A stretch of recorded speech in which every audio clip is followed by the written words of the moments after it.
আজকের গল্প অমৃতধারা, কলমে সরজিৎ ঘোষ। নার্সিংহোমে অ্যাডমিট করার পর ডাক্তারের সঙ্গে আরও একবার কথা বলে নেয় অয়ন।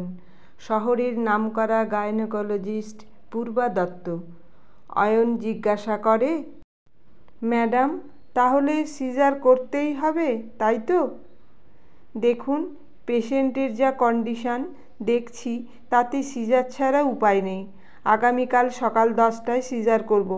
আপনি একটু রিসেপশনে কথা বলে নিন, ওখান থেকে আপনাকে ডিটেলস সব কিছু বলে দেবে। ম্যাডামের সাথে কথা বলার পর রিসেপশনে যায় অয়ন। রিসেপশনে কথাবার্তা বলে এবং সেই সঙ্গে অয়নের হাতে ভিজিটিং কার্ডটা দিয়ে রিসেপশনের মেয়েটি বলে দেয়, সকালে ভিজিটিং আওয়ার 10টা থেকে 11টা আর বিকালে 5টা থেকে 6টা পর্যন্ত। এখন কি পেশেন্টের সাথে দেখা করা যাবে? হ্যাঁ, যেতে পারেন। এখন তো 5:30, আপনি দেখা করে আসতে পারেন। অয়ন ভিজিটিং কার্ডটা নিয়ে চলে যায় 3rd ফ্লোরে, ফিমেল ওয়ার্ড 308 নম্বর বেড। অয়ন গিয়ে দেবলীনার সাথে দেখা করে। বসার টুলটা বেডের কাছে টেনে নিয়ে দেবলীনার সামনে বসে। অয়নকে দেখে দেবলীনা কান্নাকাটি শুরু করে। তারপর দেবলীনা বলে, আমার খুব ভয় করছে, প্লিজ তুমি আমাকে ছেড়ে যেও না। আরে ভয়ের কি আছে, আমি আছি তো। অয়নের পিছন থেকে কে যেন বলে উঠল, ভয় পেও না বোন, প্রথম তো সব মেয়েদেরই একটু ভয় ভয় করে, কোনো চিন্তা নেই, এই তো আমরা সবাই আছি। গলাটা ভীষণ চেনা। পিছন ফিরে তাকিয়েই দেখে পাশের বেডে নাসিফা। নাসিফাকে দেখে চমকে ওঠে অয়ন। নাসিফার পাশে বেবি কটে রয়েছে ফুটফুটে একটি বাচ্চা, আর পাশেই বসে আছে আরও একজন, নাসিফার হাজব্যান্ড হবে নিশ্চয়ই। এদিকে অয়নকে দেখে নাসিফাও হকচকিয়ে যায়। এমন পরিস্থিতিতেই দুজনের দেখা হবে কেউ ভাবতে পারেনি। কথাটা বলার পরও নাসিফা চুপ করে যায়, আর উত্তর অয়ন কি জবাব দেবে সেটা বুঝতে পারে না। নাসিফা হলো অয়নের প্রাক্তন প্রেমিকা। কলেজে পড়তে গিয়ে দেখা হয় দুজনের, একই ডিপার্টমেন্টে ছিল দুজনের। তখন সবেমাত্র কয়েকদিন ক্লাস শুরু হয়েছে। প্রচণ্ড একটা বৃষ্টির দিনে কলেজের মেন গেট থেকে বেরিয়ে একটা শেডের নিচে দাঁড়িয়েছিল নাসিফা। অয়নও দৌড়ে এসে দাঁড়ায় সেই শেডের নিচে। মুষলধারা বৃষ্টিতে অনেকক্ষণ দাঁড়িয়ে থাকে। পরে অয়নই কথা শুরু করেছিল নাসিফার সাথে, তুমি আমাদের ডিপার্টমেন্টের না? ক্লাসে তোমার মতো একজনকে দেখলাম মনে হচ্ছে। ঠিকই ধরেছ, আমিও তোমাকে ক্লাসে দেখেছি। ও, ভালোই হলো পরিচয় হয়ে। আমি অয়ন, তুমি? আমি নাসিফা। সেই যে সেদিন কথা শুরু হয়েছিল, তারপর কখন যে দুজন দুজনের প্রেমে পড়ে গিয়েছিল নিজেরাই বুঝতে পারেনি। টানা 3 বছরের প্রেম। কলেজের পড়া শেষ করে অয়ন মাস্টার্স করলেও নাসিফা আর করতে পারেনি। অয়নের সাথে প্রেমের ব্যাপারটা নাসিফার বাড়িতে জানাজানি হয়ে যায়, আর তাতেই বাদ সাধে নাসিফার পরিবার। অয়ন যেহেতু অন্য ধর্মের, তাই অয়নের সাথে নাসিফার বিয়ে হতে পারে না। অয়নের ওপর নানা চাপ আসতে থাকে, কিন্তু দুজন দুজনকে ভীষণ ভালোবাসে। ভালোবাসলেই হবেটা কি, নাসিফার বাবা বিয়ে ঠিক করে ফেলে। শেষমেশ নাসিফার অনিচ্ছা সত্ত্বেও বিয়েটা হয়ে যায় অন্য জায়গায়। 3 বছর ধরে গড়ে ওঠা প্রেমের সৌধটা ভেঙে যায়। নিষ্পাপ প্রেমের মৃত্যু ঘটে, যেহেতু দুজনের ধর্ম আলাদা ছিল। প্রেমের এহেন পরিণতিতে ভেঙে পড়েছিল অয়ন। জীবন থেকেই ভালোবাসার মানুষটা হারিয়ে গেল চিরদিনের জন্য। মনে মনেই ভীষণ কষ্ট পেয়েছিল সেদিন। মাস্টার্স রেজাল্ট খারাপ হলো, আশানুরূপ ফলাফল হলো না। জীবন কারো জন্য থেমে থাকে না। নাসিফাকে ভুলে যাওয়া সহজ নয়, তবুও ভুলতে হয়। বছর 3 পর অয়নও চাকরি পেয়ে যায়। প্রাইমারি স্কুলে শিক্ষক হিসাবে যোগদান করে বাড়ি থেকে 20 কিলোমিটার দূরে শহরের একটি স্কুলে। স্কুলের কাছাকাছি একটা জায়গায় বাড়ি তৈরি করে বাবা মা আর বউকে নিয়ে এখন ওই বাড়িতেই থাকে। আজ 8 বছর পর নার্সিংহোমে নাসিফার সাথে দেখা। নাসিফার এই ধরনের কথায় দেবলীনাও যেন সাহস পায়। দেবলীনা বলে, দিদি কিছু হবে না তো? ভয় পাচ্ছে গো ভীষণ। ভয় পেও না, আমারও ওই রকম একই অবস্থা হয়েছিল। আমিও যখন প্রথম মা হই। এটা তোমার সেকেন্ড বেবি? হ্যাঁ, এটা আমার দ্বিতীয় সন্তান। এই তো দেখো না ঘুমোচ্ছে। প্রথম সন্তান ছেলে, আর এবারে মেয়ে। আমার হাজব্যান্ডের শখ ছিল একটা মেয়ের। ওপরওয়ালার মনের ইচ্ছা পূরণ করে দিয়েছে। কথাগুলো বলে নাসিফার পাশে বসে থাকা হাজব্যান্ডও সেলিমের মুখের দিকে তাকায়। তারপর অয়নের মুখের দিকে তাকিয়ে নাসিফার হাজব্যান্ড সেলিম অয়নকে বলে, দাদাও বোধহয় টেনশনে আছেন। কিছু চিন্তা করার দরকার নেই। ভিজিটিং আওয়ার তো শেষ হয়ে গেল, এবার তো উঠতে হবে। 6টা বাজতে 2 মিনিট বাকি। তারপর অয়নও উঠে দাঁড়ায়। নিচে নামতে হবে এবার। অয়ন দেবলীনার দিকে তাকিয়ে বলে, আসি তাহলে? কাল সকালেই চলে আসছি, চিন্তা করো না একদম। না না, এই তো পাশে দিদি আছে, আর ভয় লাগছে না। তারপর অয়ন নাসিফার দিকে তাকিয়ে নেয় একবার। নাসিফাও অয়নের দিকে তাকিয়ে দেখে।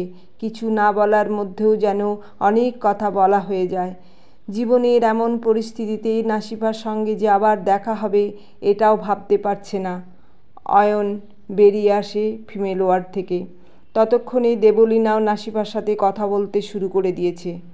পরের দিন ঠিক 10টায় দেবলীনাকে ওটিতে নিয়ে যায়। ওয়েটিং রুমে অপেক্ষা করতে থাকে অয়ন। সঙ্গে আছে অয়নের মা, দিদি ও জামাইবাবু। ঘণ্টাখানেক পরে মাইকে অ্যানাউন্স হয়, 308 নম্বর বেডের পেশেন্টের বাড়ির লোক ওটির সামনে দেখা করুন। মুহূর্তেই ছুটে যায় অয়ন, সঙ্গে দিদি জামাইবাবুও।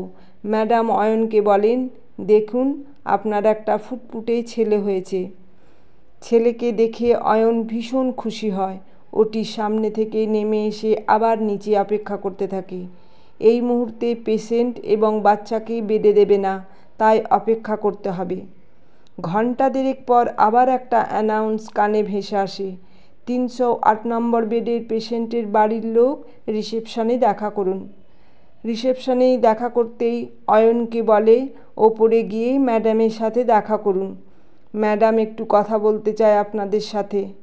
কথাটা শুনে অয়নের মনে একটা ভয় ভয় ভাব জেগে ওঠে। অয়নের সঙ্গেই জামাইবাবুকে নিয়ে ম্যাডামের সাথে দেখা করে। অয়নকে দেখেই ম্যাডাম জানায়, দেখুন বাচ্চা ভালো আছে, কিন্তু পেশেন্টের অবস্থা খারাপ আছে, তাই আইসিইউতেই রাখতে হয়েছে। ম্যাডাম কিছু খারাপ আছে কি? Internal problem. চিন্তা করার দরকার নেই, আই থিঙ্ক সব ঠিক হয়ে যাবে। কথাগুলো শুনে অয়ন আরেকটু ভয় পেয়ে যায়। অয়নের দিদি জামাইবাবু সাহস দিতে থাকে অয়নকে। ভীষণ চিন্তা হতে থাকে অয়নের। ভগবানের উপর ভরসা। 5টার সময় সকলে মিলে বাচ্চাটাকে একবার দেখে আসে। সেদিনটা উৎকণ্ঠা আর আতঙ্কের মধ্যে দিয়েই কেটে যায় কোনো রকমে। পরের দিন থেকে ঘটে একটা অন্য ব্যাপার। বাচ্চাটাকে আয়ারাই দেখাশোনা করছে ঠিকই, তবে সেই সঙ্গে মাতৃত্বের দায়িত্ব পালন করে চলেছে নাসিফা। পাশাপাশি 2টো বেবি কটে 2টো বাচ্চা। একটি নাসিফার মেয়ে, অন্যটি অয়নের ছেলে। মাতৃত্বের সঞ্জীবনী সুধা মাতৃদুগ্ধ পান করিয়ে চলেছে দুজনকে।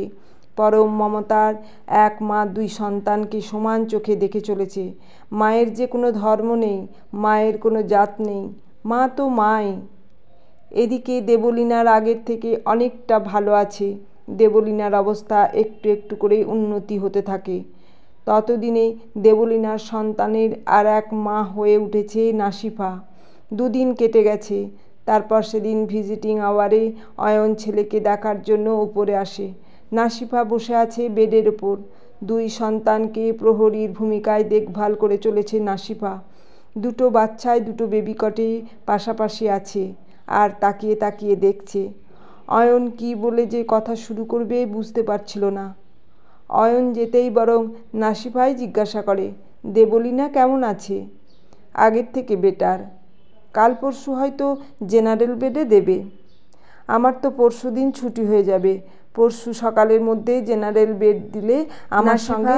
আমি তোমার কাছে চিরদিনের জন্য ঋণী। আমার ছেলেকে তুমি যে অমৃত সুধা পান করিয়েছ আমি সারা জীবন মনে রাখব। আমি কৃতজ্ঞ তোমার কাছে। ঋণ বলছো কেন? ভাবতে পারো এটা আমার ভালোবাসার উপহার। আমি তো তোমাকে কিছুই দিতে পারিনি অয়ন। বাবার অমতে যেতে পারিনি সেদিন।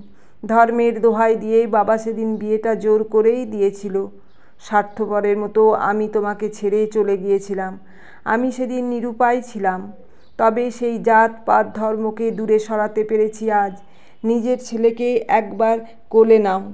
ছেলেকে কোলে তুলে আদরে ভরিয়ে তোলে অয়ন। তারপর বলে, তোমার মেয়েও তো সুন্দরী হয়েছে, একদম তোমার মতোই। দুদিন পর দেবলীনাকে জেনারেল বেডে দেয়। দেবলীনা অনেকটাই সুস্থ। এদিকে নাসিফার ডিসচার্জ অর্ডার এসে গেছে। আর কিছুক্ষণ পর নাসিফা চলে যাবে। দুদিন পর দেবলীনাকে জেনারেল বেডে দেয়। দেবলীনা অনেকটাই সুস্থ। এদিকে নাসিফার ডিসচার্জ অর্ডার এসে গেছে। আর কিছুক্ষণ পর নাসিফা চলে যাবে। নাসিফা দেবলীনাকে বলে, এখন কেমন লাগছে বোন? আগের থেকে ভালো তো? হ্যাঁ দিদি, অনেক ভালো আছি। আমি সব শুনেছি। মা অসুস্থ ছিল ঠিকই। আমার ছেলে তো তার মাসির কাছে ছিল। মা আর মাসি কি আলাদা হয়? আজ থেকে তুমিও আমার ছেলের আর এক মা। আর তোমার মেয়ে তো আমারও আর এক মেয়ে। আজ থেকে আমিও ওর মাসি। কথাগুলো শুনে নাসিফার চোখে জল এসে যায়। অয়ন কথাগুলো মন্ত্রমুগ্ধের মতো শুনতে থাকে। তারপর দেবলীনা বলে, দিদি, আমার মোবাইল নাম্বারটা নিয়ে রাখো। এদিকে নাসিফার হাজব্যান্ড সেলিম চলে আসে। চলো, আর দেরি করলে হবে না। অয়নের দিকে তাকিয়ে সেলিম বলে, ভালো থাকবেন সবাই। একটা আত্মীয়তা হয়ে গেল তাহলে। দাদা, আপনার মোবাইল নাম্বারটা যদি দেন। পাশ থেকে নাসিফা বলে ওঠে, বোন আমাকে নাম্বারটা দিয়েছে। নাসিফার হাজব্যান্ড মেয়েকে কোলে তুলে নেয়। তারপর নাসিফার হাতটা ধরে এগোতে থাকে সামনের দিকে। নাসিফার চোখটা ছলছল করে ওঠে। বারবার পিছন ফিরে তাকিয়ে দেখতে থাকে। অয়ন ও দেবলীনার হাতটা চেপে ধরে নাসিফার দিকে তাকায় একবার। একটা অজানা মন কেমন করে ওঠে সকলেরই। ধর্মের বিভেদ ভেঙে গিয়েই সব যেন একাকার হয়ে যায়। একদিন যে ধর্ম, যে জাতপাত আলাদা করেছিল এদের, আজ সে সবের ঊর্ধ্বে উঠে মানবিকতার জয়গানে কত সহজেই কাছাকাছি নিয়ে আসতে পেরেছে এই মাতৃত্ব। এই মাতৃত্ব এমন এক সত্তা যার বিরাট বিশ্ব থেকে বড়, যার মহত্বে কারো অমত নেই, যার ভালোবাসার কিনারা নেই, যার স্নেহের সীমা নেই। শুধু বলতে ইচ্ছা করে, আজ আনন্দধারা বহিছে ভুবনে। ধন্যবাদ।